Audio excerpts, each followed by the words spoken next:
రాష్ట్రంలో శాంతి భద్రతలు కాపాడడంలో ప్రభుత్వం పూర్తిగా విఫలమైందని వైసీపీ నేత అంబటి రాంబాబు ఆరోపించారు. టీడీపీ నేతలే దాడులు చేస్తే వైసీపీ నేతలపై కేసులు నమోదు చేస్తున్నారని మండిపడ్డారు.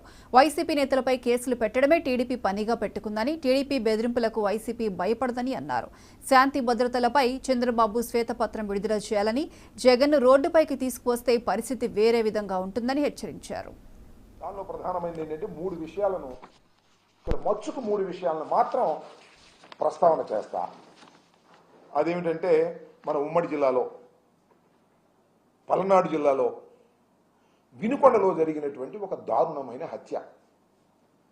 అది సోషల్ మీడియాలో కానీ మరో రకంగా కానీ అందరూ చూసే ఉంటారు. ఇటువంటి వ్యక్తి జిలానీ అనే అతను ప్రస్తుతం తెలుగుదేశంలో ఉన్నారు. అంతకుముందు వైసీపీలో ఉన్న మాట వాస్తవం.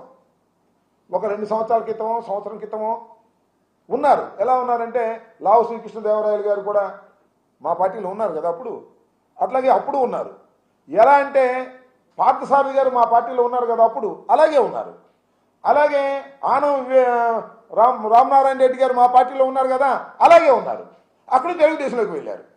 తెలుగుదేశంలోకి వెళ్ళి అక్కడ ఉన్నటువంటి స్థానిక శాసనసభ్యుడు ఆంజనేయులు గారి ప్రోద్బలంతో, అలాగే మక్కిన మల్లికార్జున గారి ప్రోద్బలంతో దౌర్జన్య కాండలు నిర్వహించేటటువంటి క్రమంలో అతి దారుణంగా ఒక యువకుడిని, కక్షలు లేవు, కార్పణ్యాలు లేవు.